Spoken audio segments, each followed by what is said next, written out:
What's going on, everybody? It's Corey and Brandon from Sable Guys TCG here, and today we're going to be looking at two of the hot new decks coming out in the Burning Shadows set. We got Gardevoir GX and Golisopod GX. So today we're going to have Brandon on the left running Gardevoir GX, and me running Golisopod Zoroark. Brandon, you want to go over your deck a little bit? Uh, yeah, we got Gardevoir GX. I think it's the hottest deck going into Burning Shadows. It does 30 times the energy on both active Pokemon. Yeah. It's Infinite Force attack. It does 30 damage times the amount of energy on both active Pokemon. And the way you hit these high damage output numbers is its Secret Spring ability.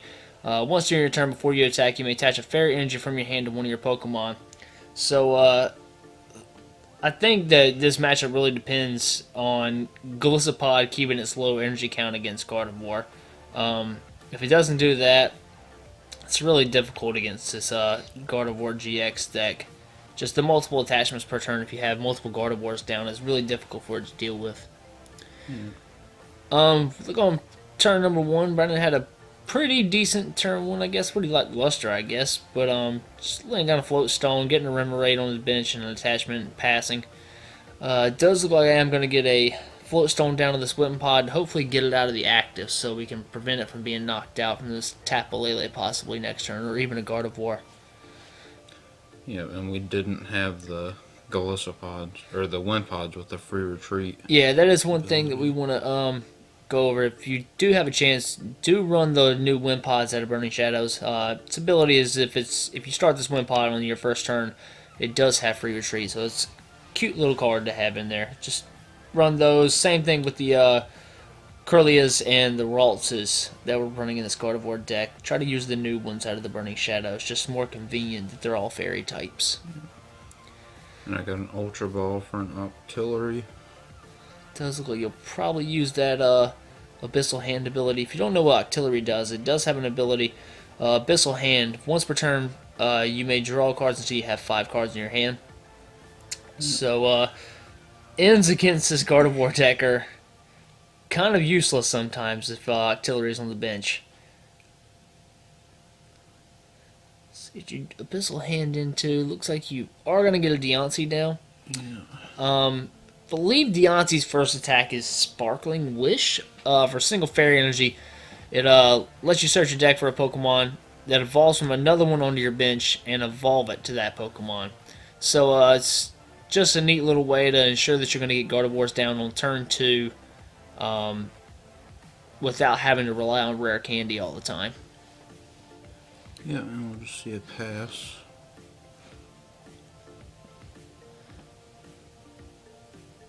And use Lysander or Guzma. Definitely Guzman on that to knock out the Curlia. Try to prevent you from getting a Gardevoir, but it doesn't look like it helped out too much. No, got a rare candy and a Gardevoir bench, another Ralt. Yeah, that's what it looks like. I think you're just trying to do some math here. It does look like you're just going to go ahead and Infinite Force for 90 with the Choice Band attached to you. Can't really see what I got in my hand, but I am going to Ultra Ball. Looks like a Bridget and an N. If I was me, I'd probably go for another Wimpod, and I do here. Try to get another one set up, and I'm just going to go ahead and first the Seeker for N here.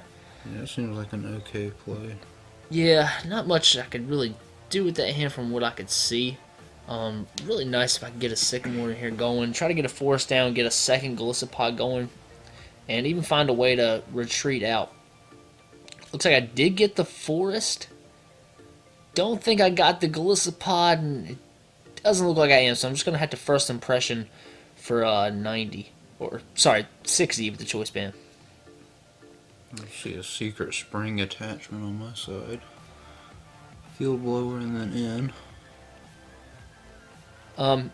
We didn't get a chance to go over Golisopod's attack. Golisopod's first attack is First Impression. It does 30 plus 90 if this Pokemon became your active Pokemon this turn. So, we don't have one down right now, but with this deck, we're running Zoroarks in it. And Zoroark's standing ability lets you make this Pokemon your active Pokemon. So it's really nice to get in there, try to stand in, retreat, and make sure that you're going to always hit that 120 number every turn consistently with your Glissopods. Yep, and then last turn there, that was just showing off how powerful that secret spring ability is. Yes. With the attachment and then a DCE to follow up with the knockout. Yeah, the numbers in this Gardevoir just line up so well against Golisopod. Golisopod's never able to one-shot a Gardevoir, where Gardevoir has the ability to one-shot you, as we could see in that last turn. And it looks like, unfortunately, I'm going to have to pass over to you without even getting another attack in. Yeah, we're going to see a Rescue Stretcher back in a couple Pokemon. Not sure exactly what you Rescue Stretcher back in. Again, It was a Gallade, Corellia, and maybe a Ralts. Gallade's another little card you have in here outside of your secondary attacker besides your Gardevoirs. Has a pretty neat ability too, Premonition, to let you look at the top 5 cards of your deck and rearrange them in any order that you like. So really good synergy with Octillery. You can Premonition for the top 5 cards. Put the ones that you need to draw into at the very top, and then Abyssal Hand into them when you need them. Yep. And there we see a double Secret Spring and a clean knockout on a clean Tapu Lele. Once again, just showing how powerful Gardevoir is. It's really tough for this deck to keep up with. Gonna try and Field Blow with the Choice Band and the Float Stone off the Tapu Lele in the back. And it looks like I'm gonna have to pass here, is what it looked like. And you are gonna go ahead. Looks like get the Lysander lined up for your next turn. Yep, and you'll see on that Gardevoir's hitting for 150 base, and then with all those energy, it's just a clean knockout And for game. that'll be the end of game 1. Pretty quick. Just way too much for Golisopod to handle, especially how poorly it looked like I drew in that first game. Just couldn't get anything set up, couldn't even get more than one Golisopod set up at a time. It's just drawing really trash there, I guess. Yeah, and Gardevoir just takes easy knockouts even with the only one energy attachment on you. Yeah, after testing it, Gardevoir is just so consistent. I really don't know what more you could change in that deck. I mean, it's just the output numbers are there, the consistency's there, and I don't know. Like I said, I don't know what more you could really do with the deck. It looks like you're going to start the Deontay here, so pretty solid starter. With you going second, you're going to automatically get a Curlia down on turn 2 if you have a Fairy Energy to attach here. Yeah, that's a great starter. Looks like I am going to Guzma here and just pass. My hands these last couple games have been awful. But you will get the Float Stone down, attach, and in. So like I said, you will get the Curlia off this turn 2, or turn 1 with Deontay. Yeah, it's pretty solid first turn so far. Let's see what else you draw into. See Field Blower versus Seeker and another energy. Getting a Remoraid down and then a Sparkling Wish. We'll get the Curlia down on turn 1. Great start for you. Pretty lackluster for me. Hopefully I drew something off the end. Yeah, right now I think you're wanting to get down multiple Wimpod. Yeah, I think so too. But let's see what I go for here. Looks like I'm taking my time thinking about it. Looks like I do decide on the Zoroark here. I could have something in play. Looks like I am going to try and go for a stand-in. Hopefully get a Golisopod in hand, energy, and retreat back in to take a knockout on this Deontay. Yeah, that could be a good play. So let's see what I can draw off here. Like I said, I do have the Forest in play, so I can get this Golisopod down. I do see an Ultra Ball and an Energy. Oh, we already have the Golisopod though, so we're just going to go ahead, stand in, retreat, and take the knockout of the Deontay, taking the first prize of the game. Yeah, and if you can get multiple of those going off early games against evolution decks, they can obviously be pretty powerful. Yeah. So you're going to go ahead and Wonder Tag here. Looks like you're eyeing the Sycamore to start. Just taking Didn't see what else was in my hand, but Sycamore seems okay. Oof, yeah, definitely don't want to Sycamore the DCE and another energy away. Looks like you do choose to go with the N here, though. Yeah, that seems okay. So once again, my bench not getting set up how I want to. Can't seem to get multiple Golisopods down or even another Wimpod on the bench. On paper, the deck looks really consistent, but after playing with it a little bit, I'm not too sure about it. Probably can make a couple different changes. We'll be coming out with a deck video on this soon. Yeah, I think But, ideally with just about any deck now, you want to start out with a bridge at turn 1. definitely think so. It does look like there that a misplay was made. You infinite forced with a DCE on you and no fairy energy attached. So infinite force does require a single fairy energy to attack, unlike Mega Mewtwo that only required a double colorless. Doesn't look like it's going to matter too much though. We ace roll it up, got the Golisopod back down and retreated in. So the misplay wasn't too bad here. Yeah, and again, these are new cards. Yeah, these are new cards. We are using the Japanese prints, so. But definitely got to watch out for those misplays. It's like you do Abyssal Hand is what it looked like. Yeah, Getting an attachment down, so now you will be able to use that infinite force legally. Do get down another Gardevoir off a rare candy is what it looked like. Yep, and another secret spring attachment. Yep, so we get the secret spring attachment here. 2 of those already, and we get the DCE attachment. Field Blower, the Forest, and the Floatstone off the Zoroark, and you're leaving me in a very tough position here. Yeah, again, that just shows off how powerful that secret spring is. Yeah, even 2 with attachments and a DCE, so 4 energy in 1 turn. even with the single energy attached to the Golisopod, you still one-shotted me. It's just pretty incredible. Like I said, just shows off the power that Gardevoir has. Looks like I do decide to end you there. Yeah, it's probably a good play. Do see an Ultra Ball, and I thought I saw a switch in my hand. So we're going to go ahead and lay a Zorua down. Ultra Ball looks like a special charge and a Kukui. And a Lele for Sycamore, I guess, preparing you for next turn. Yeah, like I said, in a tough spot. Didn't really see much else in my hand.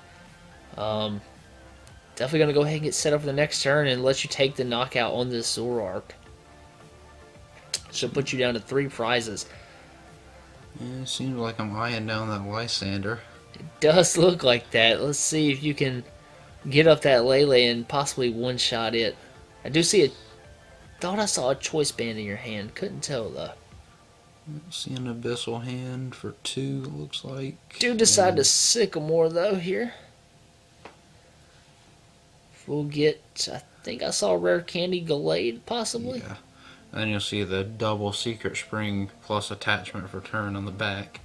Preparing another Gardevoir. Do take the knockout in the Zoroark. Go ahead and Sycamore. If I can get a DCE here, I will take the knockout on this Gardevoir just based off the 120 that I did with the Golisopod. Do get 2 Golisopods down to DCE, and I'll go down to 3 prize cards, tying it up with Brandon.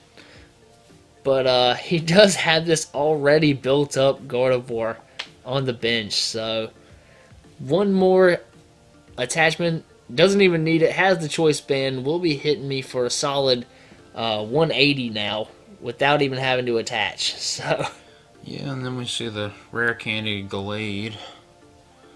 So we'll see that Premonition ability. Pairing that with Abyssal Hand. not really needing it too much. You will go ahead and go down to 1 prize card after this knockout here. Field Blower and the Choice Band and the Forest. Making sure I can't get any more Golisopods down. If I don't have a way to end you here, you do have 2 Versus Seekers in hand, so Lysander for the Zoroark will happen if I cannot end you here. Yeah, and even with the end, that Abyssal Hand just negates it. Yeah, Abyssal Hand and Premonition are just too much for me to handle right now. Looks like I'm going to go ahead and stand in, switch to make sure I hit you with the 120, and end. So I do get the end here. Like I said, with that Abyssal Hand and Premonition combined, the odds of you drawing into Versus Seeker Lysander are pretty high. Yeah, definitely. That Premonition just pretty much seals it. and you don't even need it because you go ahead and top deck it on your turn. We'll get the Lysander here for the Zoroark, and that'll be game. Yeah, Gardevoir's good. Yeah. Don't know what more we can say about it. As you can see in the video, just too high of a damage output for Golisopod to deal with. Don't really know how much more you can even the matchup up outside of adding possibly the bodybuilding dumbbells to maybe put the extra HP on the Golisopod. Definitely think I would switch out the choice bands if I had the choice here, just to try and even out that matchup a little bit more. Yeah, but even doing that, unfortunately, takes away that 30 extra damage from choice band. It does, it does. But any more final thoughts? Yeah, Gardevoir GX is definitely a big deck to keep your eye out for post-rotation. Definitely start building your Metagross decks, people. But like I said, this is Corey and Brandon from Sable Guys TCG. We'll be coming out with a deck profile on these two decks later on in the week. So stay tuned, and signing off is Corey and Brandon. Thank you. Thank you.